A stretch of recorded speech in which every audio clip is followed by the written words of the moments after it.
Lebih lengkap kita bahas soal isu matahari kembar dan pertemuan Sufmi Dasko Ahmad dengan 3 petinggi PKS. Sudah bergabung bersama kami saudara di Kompas Petang. Ada juru bicara PD Perjuangan Seno Bagaskoro dan juga ada Direktur Eksekutif Parameter Politik ada Mas Adi Prayitno dan juga nanti akan bergabung bersama kami. Ini masih menghubungi yaitu Wakil Ketua Umum PAN Saleh Daul ini. Selamat petang Mas Adi, Mas Seno. Selamat petang Mas Yasir, Mas Adi. Selamat petang Mas Yasir, Seno.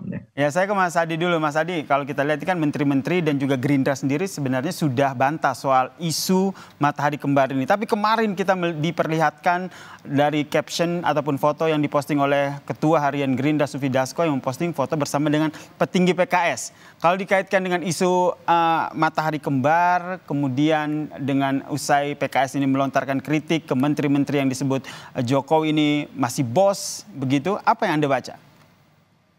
Ya, saya kira memang tidak mudah sebenarnya merangkai puzzle politik dari begitu banyak dinamika politik yang belakangan ini berkembang, termasuk juga soal pertemuan politik ya pimpinan DPR yang sekaligus adalah orang penting di Gerindra, Prof. Dasko dengan sejumlah elit PKS.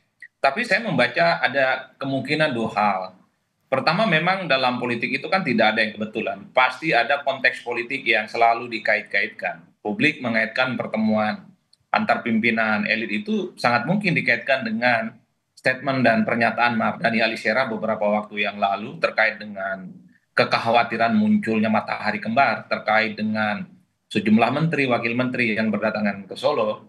Tentu statement Mardhani Alisera itu kan dalam banyak hal sudah menimbulkan kegaduhan, menimbulkan kontroversi, dan bahkan dalam banyak hal Mardhani Alisera itu kan diserang oleh partai-partai politik lain pendukung Pak Prabowo karena dianggap mempolitisir dan menganggap itu adalah sebagai sebuah statement yang dinilai bisa memecah belah antar pimpinan. Nah, itu yang pertama, Mas. Itu nggak bisa dibantah. Tapi yang kedua memang belakangan ini kan santer bahwa memasuki 6 bulan, persis tanggal 20 nanti, April 2025, Prabowo Subianto sudah genap 6 bulan menjadi presiden di Republik Indonesia. Disitulah muncul soal kemungkinan partai-partai yang selama ini mendukung Prabowo secara informal seperti PKS dan termasuk PDIP, itu sangat mungkin akan diajak serta menjadi bagian dalam koalisi pemerintah. Memang secara eksplisit tidak ada kader PKS yang jadi menteri Prabowo, kita juga tidak melihat misalnya ada kader PDIP yang menjadi bagian dari Prabowo, tapi secara prinsip misalnya baik PKS ataupun PDIP itu kan sudah memberikan dukungan politik secara total terhadap segala hal yang sudah diputuskan oleh pemerintah. Wajar kalau kemudian di tengah isu reshuffle banyak sekali spekulasi soal kemungkinan secara eksplisit misalnya PKS dan PDIP akan diajak menjadi bagian koalisi pemerintah di dalamnya. Di mana ada kader PKS, mungkin juga ada kader PDIP yang diminta untuk memperkuat barisan koalisi merah putih. Saya kira dua hal itu yang paling mungkin bisa kita nalar terkait dengan bagaimana rumitnya puzzle politik yang belakangan ini muncul, silih berganti, sangat dinamis dan tentu ini tidak bisa hanya dinalar oleh orang biasa, Mas. Baik, salah satu puzzle politik itu ada puzzle dari PDIP juga ya, seperti yang tadi Anda sebut. Karena kalau kita lihat isu matahari kembar ini muncul pasca pertemuan antara Prabowo dan juga Megawati dan juga yang disampaikan oleh Ketua Megawati bahwa akhirnya mendukung pemerintahan. PDIP melihatnya seperti apa, Mas Seno, dengan isu ini? Ya, pertama harus saya luruskan dulu bahwa dukungan PDI Perjuangan kepada pemerintahan Pak Prabowo itu bukan ujuk-ujuk muncul akhir-akhir ini. Tetapi itu adalah suatu pernyataan yang sudah cukup lama kami sampaikan berulang kali pasca pelantikan Presiden Prabowo sebagai presiden secara resmi. Bahwa memang kami di luar pemerintahan tetapi itu tidak ada urusan dengan soal tidak mendukung. Kami yes berada di luar pemerintah, tetapi dalam apapun yang kami mampu, peran-peran yang kami mampu di DPR, di kepala daerah, itu kami berharap bahwa pemerintahan Pak Prabowo bisa berjalan dengan baik. Jadi dukungan itu sudah sejak cukup lama, bukan akhir-akhir ini. Gitu. Tetapi yang jadi persoalan memang adalah poin dari apa yang kita bicarakan akhir-akhir ini, itu kan memang soal banyaknya silaturahmi politik kemana-mana nih. Ini para pimpinan kita pada berkunjung di momen Lebaran dan lain sebagainya. Dan dalam konteks itu sebetulnya kalau kita mau melihat dari kacamata kebudayaan sesuatu yang wajar-wajar saja di momentum Lebaran. Tetapi memang menjadi persoalan pada saat kemudian harus diwanti-wanti juga. Jangan sampai ada kesan di tengah publik bahwa memang ada banyak visi di dalam membangun pemerintahan saat ini. Itu kan yang diwanti-wanti oleh semuanya. Karena harus diingat bahwa visinya cuma satu, hanya ada satu visi, yaitu visi presiden. Dan kalau kita mau komit, mau jujur kepada kita semuanya secara masing-masing, ya presiden hari ini namanya adalah Pak Prabowo Subianto. Sehingga harusnya seluruh haluan, seluruh gerak politik, seluruh navigasi arah bangsa mau dipimpin kemana, itu ngikutnya kepada satu, visinya Pak Prabowo Subianto. Sehingga kalau kita mau menilik sejarah panjang Mas di Indonesia sebagai satu negara yang punya sejarah yang tidak singkat, tidak pernah ada ceritanya di bangsa Indonesia ini ada pemerintahan yang sukses didirikan dan dilestarikan pada saat ada pemimpin yang dalam tanda kutip konotasinya matahari kembar. Setiap kali matahari kembar itu muncul tidak pernah berakhir dengan baik. Maka wanti-wanti itu jika disampaikan oleh banyak politisi kita, banyak akademisi dan pengamat kita, bukan sesuatu yang buruk, tetapi untuk mengingatkan pada semuanya bahwa presiden kita hari ini namanya adalah Prabowo Subianto. Oke, tapi kalau Mas Seno sendiri melihatnya situasi saat ini betul ada matahari kembar? Ya tentu saja itu tidak bisa diceritakan secara harfiah ya. Tetapi memang kalau melihat politik Indonesia, politik Jawa yang hari ini menjadi suatu tren gitu ya.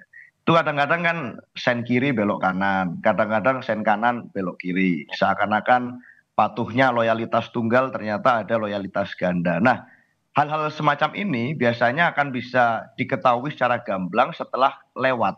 Kalau masih berproses belum tahu. Dan pada saat ini hari ini kita melihat memang ada upaya sebenarnya yang transisi yang tidak mudah antara menteri-menteri yang dulu pernah bertugas di pemerintahan sebelumnya untuk bertransisi kepada pemerintahan yang saat ini. Itu membuat menjadi menyulitkan di mata rakyat. Karena di 6 bulan masa pemerintahan Pak Prabowo hari ini harusnya fokusnya bukan lagi pada soal loyalitas tunggal, loyalitas ganda, tidak lagi pada ini mengabdi kepada matahari yang satu atau matahari yang mana, tetapi harusnya fokusnya sudah kepada gaspol kerja-kerja untuk rakyat. Harusnya fokusnya ke situ ya. Untuk membenahi bagaimana persoalan-persoalan yang diurusi di kementerian masing-masing itu yang ditunggu oleh rakyat. Bukan hanya sekedar teatrikal politik yang hari ini terus-menerus diglorifikasi oleh semuanya. Saya rasa itu. Oke, Mas Adi sendiri melihatnya seperti apa tadi? Apakah betul memang Mas Adi juga melihat ada kesulitan nih transisi antara menteri-menteri yang dulunya ada di pemerintahan Jokowi dengan menteri-menteri yang sekarang mereka juga ikut di pemerintahan Prabowo? Ya, memang menghilangkan diskursus terkait dengan matahari kembar memang agak sulit karena memang sejumlah menteri dan wakil menteri yang datang ke Solo ke tempatnya Pak Jokowi selama ini memang dikenal sebagai Jokowismen. Kalau hanya sebatas silaturahmi, berkunjung mungkin tidak ada persoalan. Tapi ketika ada statement 2 menteri misalnya yang mengatakan bahwa Pak Jokowi itu adalah bos, ya tentu kemudian memancing spekulasi yang cukup liar Mas Nasir. Artinya apa? Ini yang mestinya harus dihindari. Padahal kan Presiden beberapa waktu yang lalu komunikasi politik pejabat-pejabat publik itu menjadi penting sebagai instrumen apakah citra pemerintah itu positif ataupun tidak. Mungkin niatnya hanya sebatas silaturahmi karena masih menganggap bahwa Pak Jokowi itu adalah sebagai sosok yang selama ini dianggap penting dan kemudian membuat orang-orang yang saat ini menjadi kabinetnya Pak Prabowo juga tidak terlepas dari peran dari Pak Jokowi dan seterusnya. Ekspresi ucapan terima kasih oke, tapi jangan juga sampai keceplosan misalnya sampai mengatakan bahwa Pak Jokowi adalah bosnya, ini kan tentu sangat sensitif. Itulah yang kemudian menurut saya wajar kalau kemudian sekelas Mardhani Alisera juga ngomong dan mewanti-wanti soal matahari kembar. Ini kan seakan-akan mengkonfirmasi dari 6 kali statement Pak SBY jauh hari sebelumnya di sebuah wawancara dengan sebuah stasiun televisi swasta yang mengatakan bahwa di pemerintahannya memang Pak SBY itu sangat menghindari apa yang disebut dengan matahari kembar. Dan Pak SBY juga sangat mewanti-wanti di pemerintahan siapapun jangan adalah pemerintahan yang kemudian disebut dengan matahari kembar. Tapi yang kedua, saya justru oke lah kita sudahi misalnya soal tak ada matahari kembar karena saya kira Sekjen Gerindra ataupun partai-partai politik pendukungnya Pak Prabowo menyatakan bahwa itu silaturahmi biasa kok. Ya betul, itu hanya silaturahmi. Oke, kita sudahi perdebatan itu. Jangan-jangan memang banyaknya menteri dan wakil menteri yang kemudian datang ke Solo bertemu dengan Pak Jokowi ini adalah apa yang disebut dengan konsolidasi Jokowismen sebagai bentuk bahwa sebenarnya Pak Jokowi sekalipun tak lagi jadi presiden dan bukan lagi jadi kader PDIP, tapi tetaplah sebagai sosok yang cukup powerful, sosok signifikan dan memiliki orang-orang pemerintahan penting yang ada di negara kita. Apa pesan politiknya? Tentu pesan ini dialamatkan ke Teguh Umar, dialamatkan ke PDIP, dan dialamatkan ke Megawati Soekarno Putri yang kita tahu pecah kongsi gara-gara Pilpres 2024 yang lalu. Karena dulu ada satu keyakinan, setelah Jokowi tak lagi presiden, setelah Jokowi berpisah dari PDIP, maka Jokowi bukan siapa-siapa, dianggap lemdap dan kekuatan politiknya tidak akan terasa. Jadi ketika orang-orangnya Jokowi yang disebut dengan Jokowismen, para menteri dan wakil menteri datang ke Solo, jangan-jangan sebenarnya pesan politiknya itu lebih kentara ingin disampaikan kepada Megawati dan PDIP. Langsung dijawab oleh Mas Eno. Mas Eno, ini pesan politiknya ditujukan kepada PDIP nih kata Mas Adi. Ya saya rasa kalau ke sana terlalu jauh lah Mas Adi. Saya tidak melihatnya seperti itu. Tetapi kalau kita melihat sekarang, jangan-jangan persoalannya memang ini adalah soal miskomunikasi lagi. Gitu. Yang awalnya diniatkan atau diupayakan sebagai suatu silaturahmi biasa, menjadi sesuatu yang memancing spekulasi di tengah diskursus publik.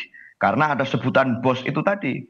Bahwa kita di Indonesia hidup di negara hukum, maka yang kita percaya adalah kelembagaan. Tidak salah kalau kemudian ada partai-partai politik yang menjadi organisasi politik dari para menteri itu, ada strukturnya, ada ketua umum, ada sekjen, ada bendahara, pengurus DPP, dan lain sebagainya. Tetapi tiba-tiba kalau ada orang yang tidak berpartai politik kemudian dipanggil dengan sebutan bos, nah itu kan memicu suatu spekulasi. Maka meskipun apapun isi pertemuan di dalam silaturahmi itu misalnya hanya sebatas silaturahmi lebaran, bisa memunculkan syakwa sangka yang macam-macam di tengah publik kita ini. Pada saat konferensi pers di luar disampaikan bahwa berjumpa dengan bos, itu yang menjadi masalah. Maka sekali lagi sebenarnya kecurigaan saya, ini karena Pak Prabowo sendiri yang pernah mengevaluasi kinerja menteri-menterinya beberapa waktu yang lalu, jangan-jangan ini soal miskomunikasi saja, jangan-jangan ini soal menyampaikan kepada publik yang tidak tepat. Sehingga malah yang kalau berpotensi memicu berbagai spekulasi adalah statement itu sendiri yang tidak dikalkulasi dengan baik dan disampaikan kepada publik secara mentah-mentah. Nah, ini jadi persoalan. Maka kalau saya lebih baik saya tidak mau berpikiran negatif. Saya masih berharap bahwa semuanya menyadari di Kementerian Pak Prabowo hari ini bahwa mataharinya cuma satu.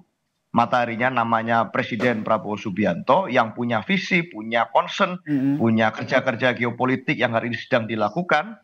Dan tidak ada matahari lain selain Pak Prabowo. Karena pada saat matahari lebih dari satu, itulah awal mula dari musibah. Saya rasa itu, Mas. Jadi lebih kepada miskom ya, meskipun kalau kita lihat timeline-nya ini kan pertemuan antara silaturahmi Menteri-Menteri Prabowo ke Jokowi ini kan terjadi setelah adanya pertemuan Presiden Prabowo dengan Megawati Soekarno Putri, sehingga sulit untuk dipungkiri bahwa tidak hanya sekedar silaturahmi di sini. Mas Adi bagaimana melihatnya? Ya, orang seperti saya, Mas Yasir, sebagai peneliti ya, sebagai dosen, tentu harus menyiapkan begitu banyak argumen-argumen yang sebenarnya sebagai bentuk sanggahan-sanggahan dari pihak yang lain. Kalau kita sebut silaturahmi sejumlah menteri dan wakil menteri ke Solo sebagai kunjungan yang berpotensi menimbulkan matahari kembar, tentu banyak orang yang juga membantah dan tidak happy. Makanya kemudian wajar kalau saya menyebut jangan-jangan memang pertemuan menteri dan wakil menteri Kabinet Merah Putih ke Solo ya ini sebagai bentuk ekspresi semacam show off bahwa Jokowi setelah tak lagi jadi presiden sebenarnya masih powerful posisinya. Ya pesannya adalah kepada pihak-pihak yang selama ini anti Jokowi, termasuk juga kepada PDIP. Tapi bagi saya secara prinsip ya, menteri-menteri dan wakil menteri memang harus sensitif dengan kondisi di mana saat ini memang pemerintahan, koalisi Kabinet Merah Putih, itu kan dipersepsikan masih dalam bayang-bayang pemerintahan sebelumnya. Masih dipersepsikan bahwa hampir 50 dan 60% menteri dan wakil menteri adalah orang yang disebut dengan orang-orangnya Pak Jokowi. Itulah yang kemudian menganggap kenapa setelah menjadi presiden Pak Prabowo Subianto 6 bulan sudah jadi orang penting di negara kita, maka anasir-anasir kemudian potensi-potensi ke arah itu mestinya harus dihilangkan. Jangan lagi menteri-menteri itu sekalipun punya bos lain di luar presiden tidak perlulah ditampakkan kepada publik. Saya sebutkan menteri-menteri dari partai mereka punya bos. Siapa bosnya? Adalah ketua umum partai. Tapi baik, ya Mas Adi, kita tanyakan langsung ya ke Wakil Ketua Umum PAN, Mas Viva Yoga Mauladi yang juga telah bergabung begini. Betul demikian bahwa ada Jokowismen dari partai yang juga dulu sebelumnya jadi menteri di kabinetnya Jokowi begitu. Ini nampaknya juga kompak nih, merah semua ini, Mas Viva. Silakan Mas Ya, Viva. jadi tidak ada yang namanya dua matahari kembar. Kalau matahari kembar dua bisa kiamat dunia ini.